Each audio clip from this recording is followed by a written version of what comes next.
Yes, that It was was my that. remote disconnecting. There we Yes, go. yes. Okay, so now we are going to switch over to our top 10 best movies of 2017. So, you go ahead and start this one. All right. So, best movie number 10, The Disaster Artist. Disaster Artist, number 10. Mm-hmm. Okay. I can see why it's at least in somebody's top 10. Uh, I mean, I can see why it's in the top 10. Why it's at number 10, I question. But anyways, I love that movie. I loved it. I Yeah. liked it a lot too, but it's just, but the movies that I have ahead of this one, I liked a little more due to my taste being different. Right. Yeah, because it was good. Maybe I would have moved it a little higher on my list had I seen The Room and maybe got even more out of it, you know. But as it sits right now, 10's a good spot for it. Okay. Yeah. I mean, I agree with you there. No, The Disaster Artist was definitely one of my favorite movies of the year. Mm-hmm. Um, I thought it was well executed. I thought it was hilarious, absolutely hilarious, and I Mm-hmm. thought it had a lot of heart. And I think James Franco is still my number one pick for the Oscars right now for best actor or best supporting actor, whichever one they choose to go with here, because Mm-hmm. he technically was a supporting character in my opinion, Yeah. but he had a strong enough performance that they might go ahead and put him into Mm. the best actor category. Who knows? Let's see what I happens. still haven't seen the Florida Project yet, so there's other movies I don't know about Willem Dafoe and all that stuff. So Yeah, The Darkest Hour, oh, Darkest Hour too. So yeah, there's still some pretty The good competition. Post, Which one? The Post. That Tom one's Hanks, that. Meryl Streep. I mean, they might go ahead and give Tom Hanks just throw him an Oscar nomination, like they would like they're going to do with Meryl Streep. But the movie is not being as well received as they had hoped. So Mm. I don't think it's going to affect their performance at all. So yeah, you might be right. I mean, Mm-hmm. if they do decide to put him in Best Actor category, I would agree with it. And if they put him as Best Supporting Actor, I I just think he's more supporting than the actual Best Actor, though. yeah, 'Cause I it was, agree with you. He was definitely a supporting character, but uh, his performance was strong enough that it's going to just it could go either way. it can go either way as far as what the studios are going to try to push him Mm-hmm. for. But anyway, I definitely liked your number 10 pick. My number 10 pick is Wonder. Oh. Wonder is. I'm so surprised at how much I enjoyed that movie. Because I was I said this when we reviewed it. I was kind of crapping on it for a little bit. I didn't think it had a Yeah, very this is gonna be strong some trailer. sweet, sappy Hallmark Channel stuff. Yes. And then you saw it, and like, oh, they it's, actually put effort into this. yes, it was. Is this a tear I feel rolling down my cheek? Yes, it was an amazing movie. It was one of my favorite movies of the year, which is why it's on my list right now. For I mean, I would put it higher, but there was some pretty strong movies this year. Yeah, it was a pretty. Out of the best, there were some strong movies that some I have not seen, by the way. So his list may look a little different from mine. Yeah, yeah. In my heart of hearts, I would have put it in the top 3, but since I had to look at all of these movies this year, Yeah.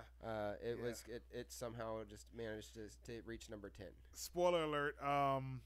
When I put this list together, I had Murder on the Orient Express at number 10, completely forgetting about The Disaster Artist. not the fact that it wasn't on my list at all. I had put the list together, sat down, and then thought about it. I said, The Disaster Artist. That's 10. That's Right. 10. Yeah, that's it. And then that's how that happened. So consider Murder on the Orient Express 11. Yep. Okay. That's fair. Mm-hmm. Okay, so you're well, I think I talked about Wonder enough. You haven't seen it, so you don't really have a lot to say Not about really it. not to add to it, but I do want to see Wonder. Yes, you should I- see Wonder. I do want to see it. Okay. Okay, so you're number 9. This movie was genuinely shocking that I even put this in my list at all. But considering how much fun I had with this movie, with me and him together seeing it, and it was just enjoyable. Number 9, American Made. Yes. Very good. I agree with you. That was one of the better ones I had seen this year. Mm-hmm. Tom Cruise, one of his best performances, in my opinion, in the last decade. I mean, I loved his performance in Tropic Thunder, but was that even this decade or was that 11 years ago? I don't even know. It's Tropic felt Thunder like a was long time ago. 07, so Okay. so it's about to be pushed out by this Monday. It'll be over 10 years. Okay. So, anyways, since then, that was his best performance. So, in my opinion, there's probably other ones. I that have other to people say might that think. he was pretty good in Edge of Tomorrow. Well, yeah, he was good in Edge of Tomorrow, but I felt like he was able to find other emotions he didn't have to reach in that movie. That one still felt like a Tom Cruise movie, but just like a good Tom Cruise movie, where American Made felt like a good Tom Cruise movie, and also felt like a good throwback to the Tom Cruise we knew in the 90s that liked to do some more Oscar-worthy performances. More dramatic flair kind of thing. So it felt a little bit more like a pre-Mission Impossible Tom Cruise. Okay, that I hadn't seen in a while. And it was very enjoyable. It was like very different to see a movie tackle the subject it did with almost no violence. It was like weird to see a movie where you're watching drug running, gun running, and no one ever fires a gun the whole movie. Right. Yeah, the movie was it was a great thriller, good action, somewhat action movie. It had some pretty good action elements in it, but it was a very good comedy too. Yeah, it was very funny. So I like the take that they did with this semi-biographical film. Mm-hmm.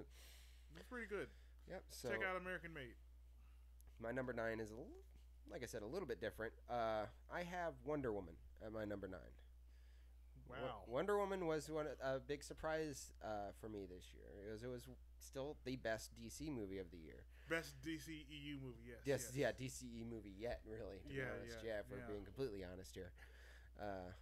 Best DCEU movie yet. I thought I laughed. I almost cried a little bit. I cheered. That was a great movie. Yeah, I felt of the range of emotions too, like not quite where he did, but I enjoyed the movie a lot. I thought it had a kind of weak third act, but it still was. It was more of a necessary third act. If anything. Yeah, it was a necessary third act. It was more like they've been building up to this, so they gotta give it to us, and they did it a whole lot better with Ares than they did with Steppenwolf. Yes. Because that whole reveal about who Ares was very clever. Right. I thought that was a very unique touch because it could have been obvious that it was who she thought it was. Right. But to find out it was the one guy who you never thought in your mind it could be, that was like, you put effort into this, DC. Yes. So, I'm giving Wonder Woman my number 9. Okay. Number 9. Okay. All right. Number 8. Now, again, this is a movie me and him saw together. And again, this is a movie I was very surprised by how well put together it was. Number 8. Marshall.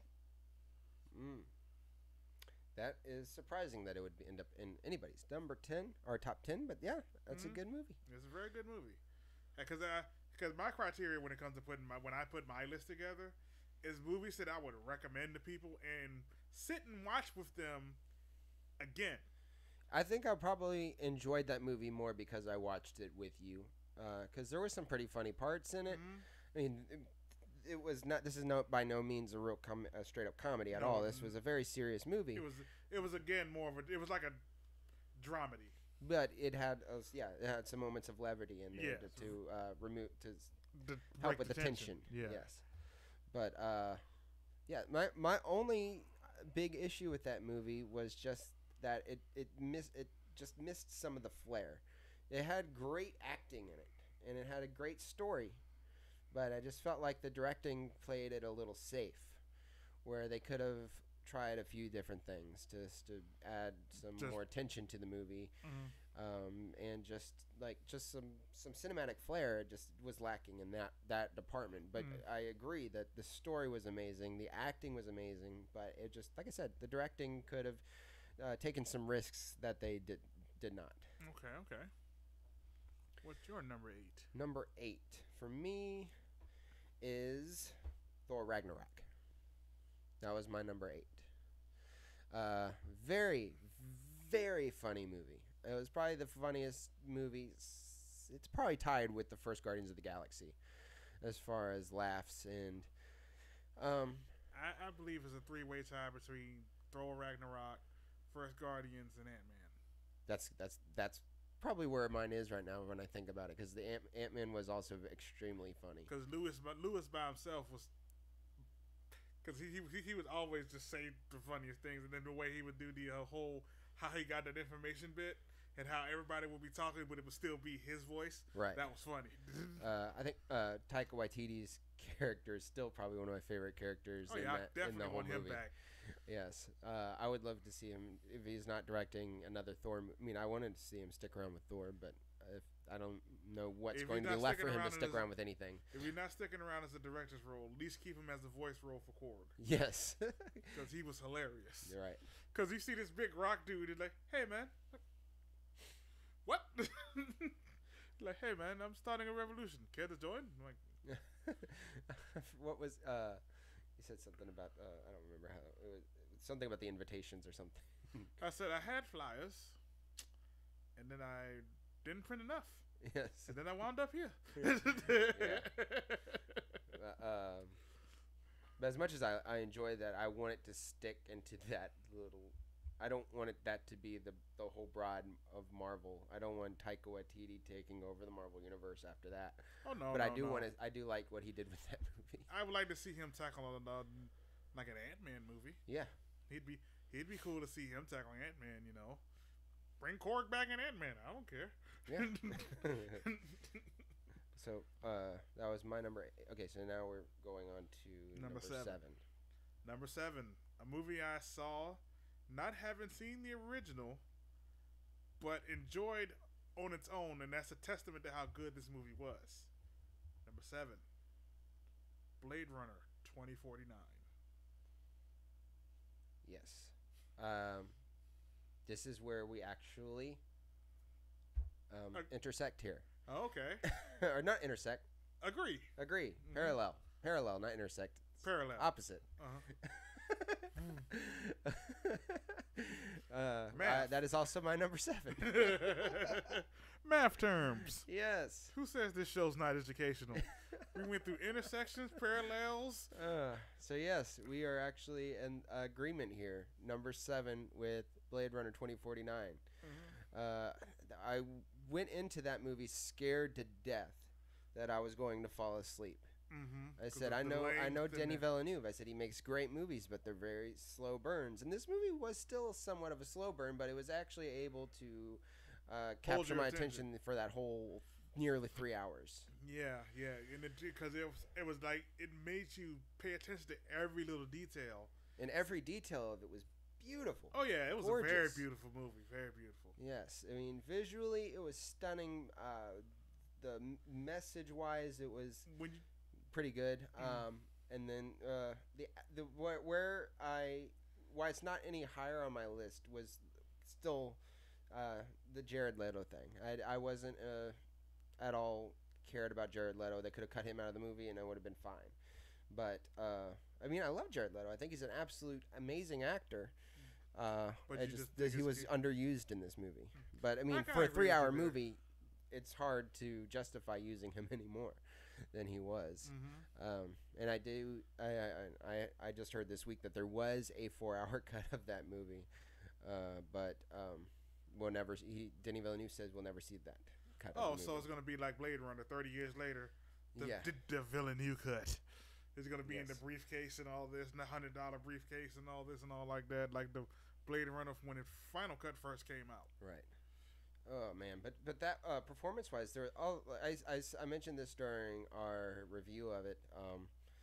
That's a lot of those supporting characters and those people that he runs into in that movie. Everyone delivers an amazing performance, which is probably why it took so much away from Jared Leto because of how little he was in the movie. How little was in the movie was overshadowed by other people. Right, he was overshadowed by all the supporting characters. Mm-hmm. Everybody in that movie gave 110% to their performance, and I was just completely impressed and blown away by what was done in that movie. And here's one thing I thoroughly enjoyed about Blade Runner 2049 that I'm glad it didn't do. It did not answer questions from the original Blade Runner. Exactly. It added more mystery to those questions, but it never gave you a hard yes or no. Like Jared Leto, even the way they even shot that Jared Leto scene when Deckard and Jared Leto were in the room together. Mm-hmm. That scene was almost shot like the audience reaction. Think about it. Think about it. The way they left that pause for a moment, and then Jared Leto relieved him of that stress, relieved everyone of the stress of. Was that the answer to a 30-year question? Right. And then he went, or not. we were Deckard in that moment, like, oh goodness, he didn't answer that question. And that was very cool that even though this movie's 30 years old, you could easily just put a hard line yes, no to that question. But then you just muddied the word water more. What was he talking about, you know? It makes you want to go back and watch the original, which I plan to do. Yeah. Okay, so that was our number 7 together. We actually did that one together. Oh yeah, and by the way, I just want to put it out there, when you do buy the 4K Blu-ray, if you don't invite me over to watch it, I'm becoming the Batista replicant on you. I just saw the 4K Blu-ray the other day at Best Buy too, and I was considering picking it up, but I have not. Don't invite me over when you decide to watch it. I'll bring the popcorn. Okay, so you're number 6.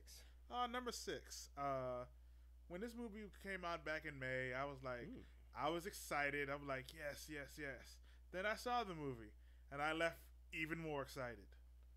Number 6, Guardians of the Galaxy, Volume 2. Okay, that's fair. Guardians of the Galaxy was, or the second one anyway, was pretty good to me, in my opinion. I thought it was just as gorgeous as the first one. I thought it was a lot more funny than the first one. I just thought story-wise, I didn't like it that much. I liked I liked, maybe it was more the execution of the story. I liked the story that they were telling as far as Star-Lord finding his dad and all that stuff, and Kurt Russell I love. I'll watch him in anything. So it was just more, I guess, the execution. I don't know. Maybe they went for the laugh a little bit too much. Maybe they didn't. It got me at the end though. There was I'm not going to spoil the ending, but the ending got me. Oh yeah, very well. I thought that relationship was executed pretty well. Yeah, so because it was believable. Yes, and it didn't completely feel forced. They developed that part very well. So, but maybe it was more the relationship with Kurt Russell that I could have seen executed a little better, because that part did feel a little forced as far as the emotion that we were supposed to be feeling with them, I guess. I don't know. But I'm thinking that was the goal, that we were supposed to be feel about as unconvinced as he was, maybe. Yeah. We were supposed to be. We were always on the outside looking in, like, there's something up. Yeah. They can't see it, but we can. So maybe when the twist for that happened, it was where it didn't completely work for me, because we already saw it coming. Yeah, we saw it coming. So maybe they shouldn't have left those breadcrumbs there. Maybe, I don't know. Because but all the characters were cool. They added Manus was a cool addition. She was very good. I liked her. Yeah, she was a cool addition to the story. Who else did they add?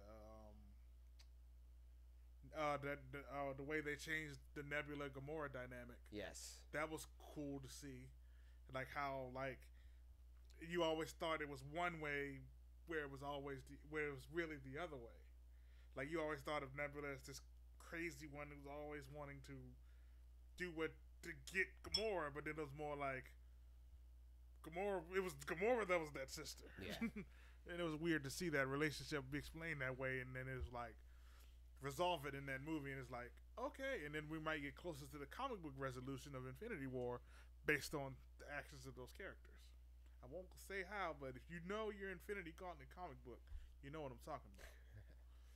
Okay, so that was your number 6? That was my number 6. Okay, my number 6, when we actually saw recently, Star Wars The Last Jedi. Only 6? Only 6. And it's for all the reasons that we had spoken about before. There were some elements in there that just didn't work, and there's some stuff that was introduced that feel like they might be just blowing some smoke. It might be just some false flags. I don't know. It's just there's some parts in it that just didn't completely. I hate that thing. Yeah, Oh, my phone keeps turning off that Yeah, thing, and I yeah. wish I could turn that part off. We could probably look in the settings and see. I could do it whenever we talk about the next thing. When you introduce the next thing, I'll try to turn that off because it's annoying. Oh, we could just do it after the show. Oh no, I mean I was gonna do it now. I know. Oh. I'm sorry, but you can go ahead. Okay. Anyway, we'll go back to the story. I'm turning it back on now. Okay. So, anyways, it was like I said, there was just some parts that just didn't work. It didn't feel like a full movie for me. I mean, like I said, it just felt like a middle part to a movie, Mm-hmm. which doesn't always work for trilogies and stuff. Even though this is technically a trilogy. The middle ones always tend to do that Yeah. because the middle one isn't really interesting in tying up loose ends, but at the same time has to shuffle pieces around. Right. Exactly. So that's pretty much all the middle movies got to do. And that's what like, they did with this It's movie. pretty much what they did, but they also left a whole lot. They left it up in the air so much that no one can predict what 9's about, and I think that was a good idea. Yeah. I mean, it was a good idea, but it's just upsetting that it didn't do anything differently. I mean, they made some bold decisions in this movie, but at the same time, it's predictable decisions. We'll talk more about it later on. Yeah. Well, we talked about it in the spoiler review though. Yeah. So check out our spoiler review if you want to know more of what we're talking about. If you haven't, I mean, you should know what we're talking about if you saw this movie. Mm-hmm. But like I said, the ending with some character just felt predictable, but at the same time, Predictable but possibly necessary. yeah, predictable but necessary. But yeah, I mean, you're right. You don't really know what's going to happen in this last movie. You can if it's formulaic, then you know what's going to happen. But if I don't it's know. not, With the way everything's left out, I don't remember. There has never been a character in Star Wars like Kylo at this point. right? He is a loose. I do like. I love. I love all the characters in this movie.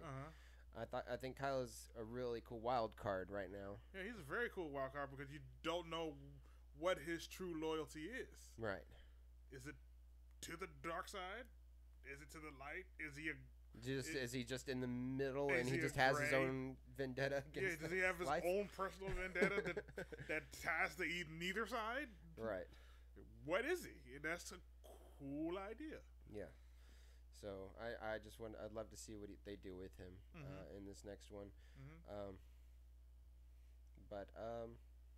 And then I think it was more the Finn character that they didn't do enough with. Oh yeah, they didn't do enough with Finn at all. But at the same time, we still got one more movie to do something with him. Right. So I again, like I said, the middle one's about shuffling pieces. They just shuffled him, and they shuffled him around with Rose. Yes. And so now Finn and Rose are a thing, and I have no problems with that. Well, that was One of the weak elements you don't like. yes. It was one of the weak elements I didn't like because it wasn't developed enough. That it came out of nowhere actually for me. I liked where Well, if you they tried to develop something like when they went to that casino and stuff like yeah, that. I'm thinking what it was is she felt like if this was going to be it, I'm going for it. Right. If this is the end, if this is where I end, So I'm that going was for it. that was more for her than because even I think Finn was taken by surprise. I don't Yeah. think he completely accepted that either. yeah. But it was more for her than it was for yeah, and I us think or that's, for them. I or think for that's him. where 9's going to tackle that aspect of things too. Okay. Well, anyways, that was my number 6. Mhm. What's your number 5? Number 5, when this movie was announced, everybody was like, ugh. Oh, okay. I think I know where we're going with this one. And then when it came out, it was like, oh, this is the one bright spot that it has. Oh, okay. So number 5, Wonder Woman. Oh, okay.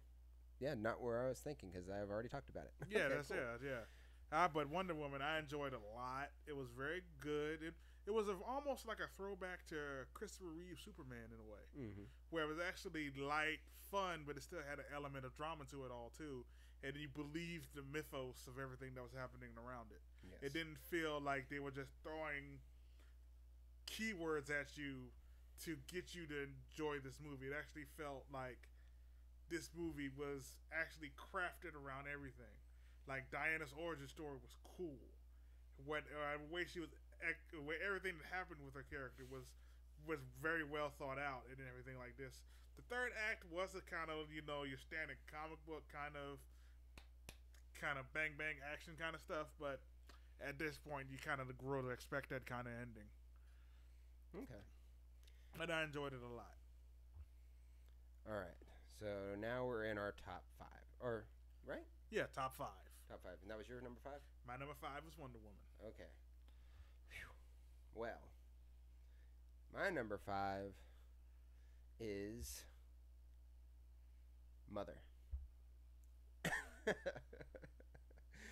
Oh, yes. I know I was upset with that movie. But the more I think about it and the more I hear about like just the behind the scenes of that movie, the more I become impressed by it. Okay, that truly was a shock. Yes. The movie is just a roller coaster, and I think it was it's probably one of the most brave movies made in the last few years. The fact that it got made is impressive to me. And for the budget that it was made, it was really impressive to me. But I don't think another one's going to get made because of what it brought back. It brought back a lot of backlash, and it brought back a lot of, not a lot of money. So that's what it did not bring back. Bottom line is money. It's kind of important for movies like that to get made. A movie can be complete trash, but if it makes $1 billion, they'll make another one. Transformers, we're looking at you. But Jennifer Lawrence's performances in there is definitely back where she should be making those types of movies, I guess. And it was just a great Darren Aronofsky movie. So okay, that's my number 5. All right, pretty tough. This top 5 part is so hard. Well, you're starting to see where my top 5 is leaning towards with this next one. When he popped up in Civil War in 2016, everybody was like, okay, what's Homecoming going to do? Homecoming landed on number 4 on my top 10 list. That's what it did. Yeah. So, Spider-Man Homecoming. Number 4. Number 4. That's definitely deserves to be in the top 5. I agree with that. It was one of the it was probably one of my favorite Spider-Man ever. He replaced Tobey Maguire in my heart. Right. So the first Spider-Man is still one of my favorites. Yeah, the first Spider-Man is up there with the Dark Knight, Superman from '78, and in that pantheon of comic book movies where nothing is going to ever beat this movie because it was so. It was, groundbreaking. Yeah, because we thought we had seen some impressive stuff when we saw the first X-Men of Bryan Singer, and I just remember how big of a game changer it was when Sam Raimi's Spider-Man came out, and that's why that's probably so high on the list. It's got so much nostalgia and memory and feelings to that. But as far as a modern day Spider-Man. I mean, it's hard to believe that that's not modern day anymore because that was so long ago. That was, 15 years ago? Yeah. So they've rooted it twice since then. So, but with this Spider-Man, it was a great modern Spider-Man, and it felt like a really good throwback, and it fits today's time so much better. And one thing I enjoyed about him so much is the fact that he remained a motor mouth. Yes. He remained a motor mouth, but he wasn't an annoying motor mouth. Because that's what I thought with the Spider-Man, the Amazing Spider-Man, was that I said, oh gosh, it was annoying with his. So I said, at the time I was thinking they just need to cut that part out of him, like that whole personality trait. If they're not going to do that right, just take it away from him. Yeah. But I'm glad that they brought it back and that they made it work this time. And the fact that he's actually a child. Yes. 16, 17 years old. That actually adds a lot of drama to his character himself. Like the one scene near the end when he's under the rubble. Right. And he's Spider-Man and he's calling for help. That was awesome. like a very even though he's Spider-Man and we know what he can do, he's still 16 years old. He's gonna call for help. Yeah. And I thought, and then he figured out help wasn't gonna come. He had to get out of himself. But that was cool to see that they added that characteristic to his character, even though we know Spider-Man could. That was probably one of the most hopeless feelings I've ever seen from a superhero movie. I know, and it was very cool that they even added it to begin with. Yes. Because when he triumphed over it, it made you feel something. You're like, okay, now he's the Spider-Man we know. He's truly Spider-Man now. Yes. Okay, so that was your number 4. That was my number 4. Okay. My number 4 is... Where did I have it? Come on. Okay. 3 Billboards Outside of Ebbing, Missouri. That movie was... I didn't think it was going to be so high. But it really was. It was one of my favorite movies of the year. It's probably one of my favorite movies of the last few years. It felt like... even though it wasn't a Coen Brothers movie, it felt like the Coen Brothers movie that I've been missing. It's especially with how poorly received Hail Caesar was. It felt like a good Coen Brothers movie for the fact that it wasn't a real Coen Brothers movie. Mm-hmm. And it was probably Frances McDormand's best performance since Fargo. I can't really think of too many movies she's done since Fargo, except for one of the Transformers movies. But she was in, I think, one of the third or fourth one. I don't know. They all kind of run together. Yeah. But anyways, she definitely deserves a Best Actress Oscar nomination. I can't wait till we get to that episode where we do our Oscar predictions. Oh, yeah. Because that's one of my favorite things to do. And I think she deserves an Oscar nomination for Best Actress for her performance. This movie does things...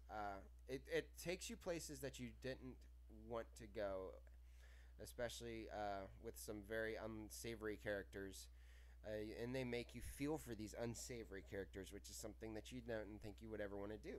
Mm-hmm. So there's a lot. And then there's just the complete foulness of this movie, with all the just the off-putting language and stuff like that. That just it gets into your skin, mm-hmm. and it's just it's a tough movie to watch, but it's a really interesting story and enjoyable experience in the end.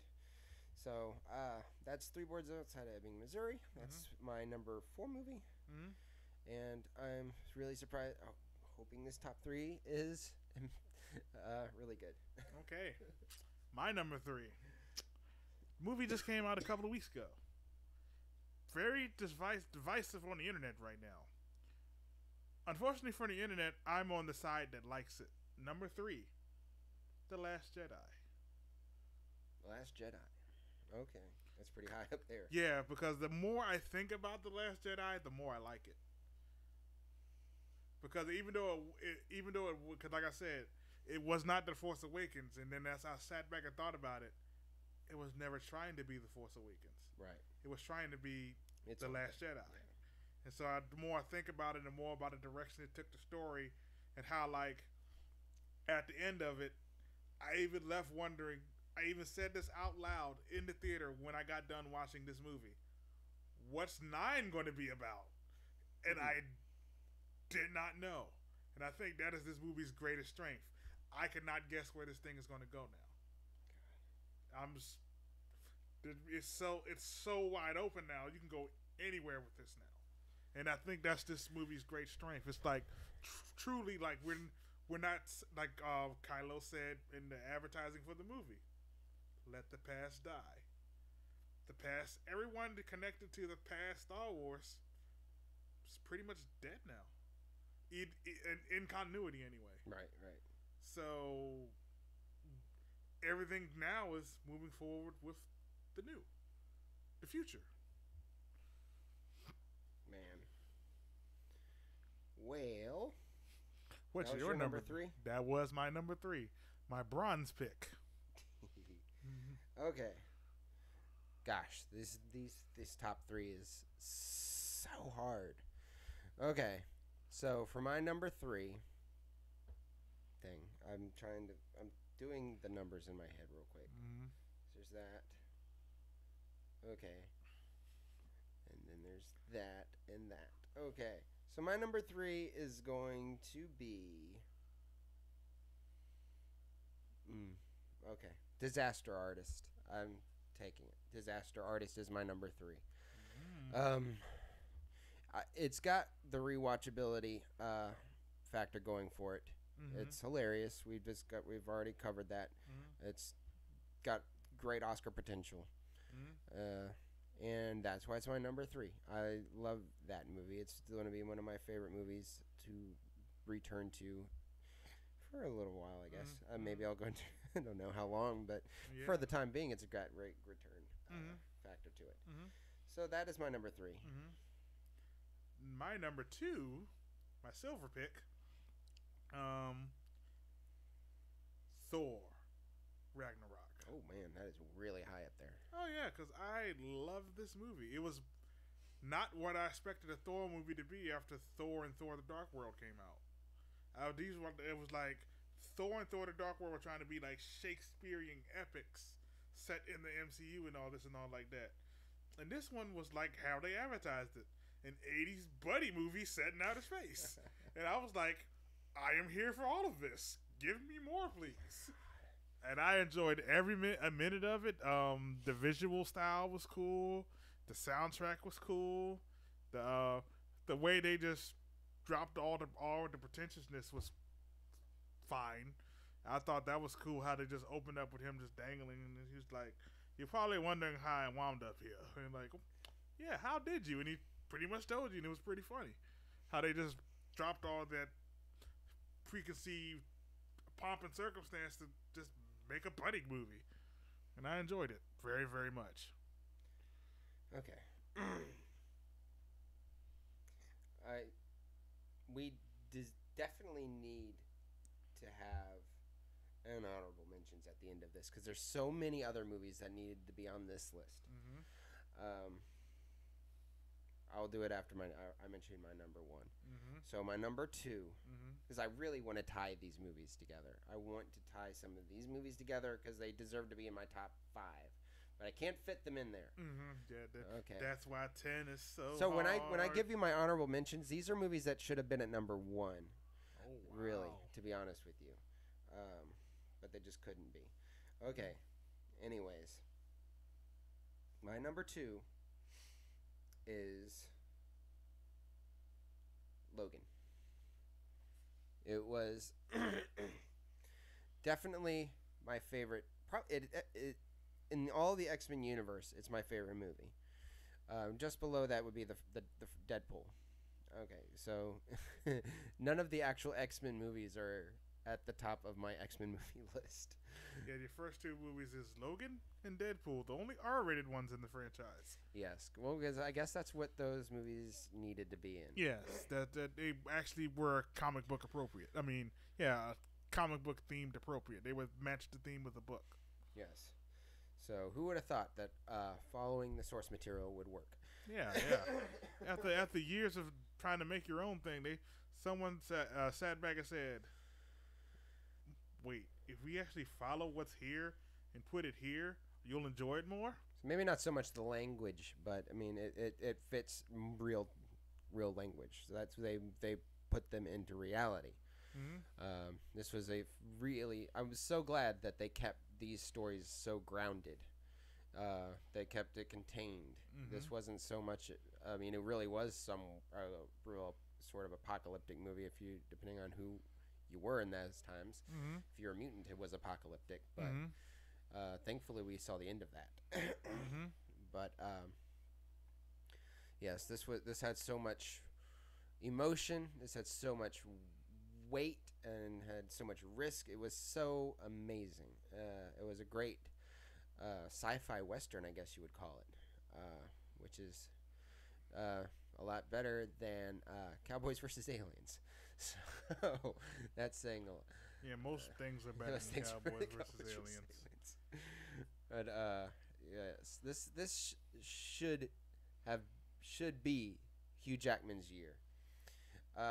If James Franco should be afraid of anybody in the Best Actor category, it should be Hugh Jackman. But I don't know how much they're pushing this Logan for the Oscars. It should definitely be nominated for many Oscars, especially in the acting category. With Patrick Stewart should be nominated for Best Supporting. The girl, what is her name? I don't want to. I wish I always forget her name when it's time to say it. Daphne Keane. Daphne Keane needs I to be was going to pull the nominated Blu-ray out and help you jog the memory. for Best Supporting Actress, and Hugh Jackman for Best Actor. Everybody deserves Oscars for the acting, and James Mangold deserves it for Best Directing and Best Picture. Everything. This movie was. I've watched this movie 4 or 5 times since it was released, and it's one of my favorite movies. Not only just a superhero, it transcends outside of that superhero genre so well. Mm-hmm. So that is my number 2. Mm-hmm. And now we're at number 1, right? Yes, number 1. And when it comes to number 1, there's one movie that I saw back in February. I saw it, I watched it, and I watched it again, and I want to watch it again, and I'll probably watch it again and again and again because it was so good. And you can always pick new things out every time you watch it from the last time you watched it. My number 1 movie, Jordan Peele's Get Out. Get Out. Mm-hmm. Okay, so Get Out for me. Hilarious. I love the movie, and I think that it does have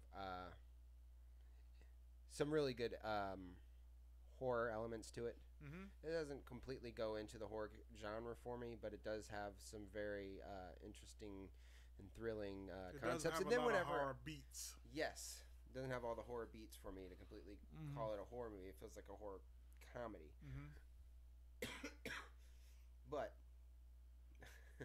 I didn't realize this the first time I had watched it, but there were so many Easter eggs in Get Out that were so cleverly placed. And man, I watched some of them on YouTube, installed Jordan Peele revealing so many of them, and some of them that he said that people would mention to him that he said, "Oh yeah, that was something." Anyway. He's like, I didn't know that was there. He's like, yeah, that was intentional. Yeah. Then he went home. How did they see that connection? Yes. That was just a prop I set on the table. Right. So, I think it was such a smart movie. It was one of the smartest comedies to be released in a while. Mm-hmm. And if it was considered a horror to some, it's one of the smartest horrors then. Mm-hmm. But yes, definitely agree that it deserves to be in someone's top 5. Mm-hmm. I put it at number 1 because I watched it, and every time I watch it, I pick up a new detail that I missed the last time. Like the first time I watched it, it was weird to me when the homeboy, when he was out to get the smoke, and the groundskeeper was just breaking a full sprint around the property, and then when it was revealed who he was, I forgot about it until I watched it again, and then I went, that's why he's doing the full sprinting. That's why. Because you didn't think about it at first because it was just something weird to see.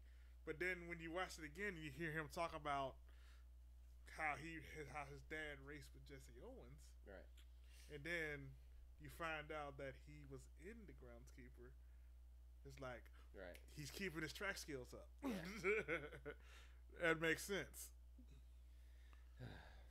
Okay, so my number 1, and this was taking a lot of thought into this.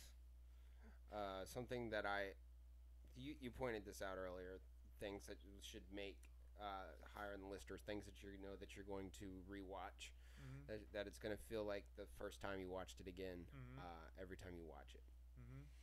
And that's why this is my number 1 movie, because I feel like this movie is ageless. It really is, because this movie that I'm going to mention is ageless because this was based on back in, I believe it was like early 2000s. So, and it feels so relevant today, and it would have felt relevant even before the 2000s. And that movie is Lady Bird. I gave this movie a 10 out of 10, I believe. Wow, Lady Bird's when we your number were reviewing this movie. one. I had no idea that this movie was going to be so good, and I certainly didn't, when I had heard about it, never thought it would be my number one movie of the year. But it is, because it is one of those movies that I feel like I can watch again and again and again, and I'll find something new, or it's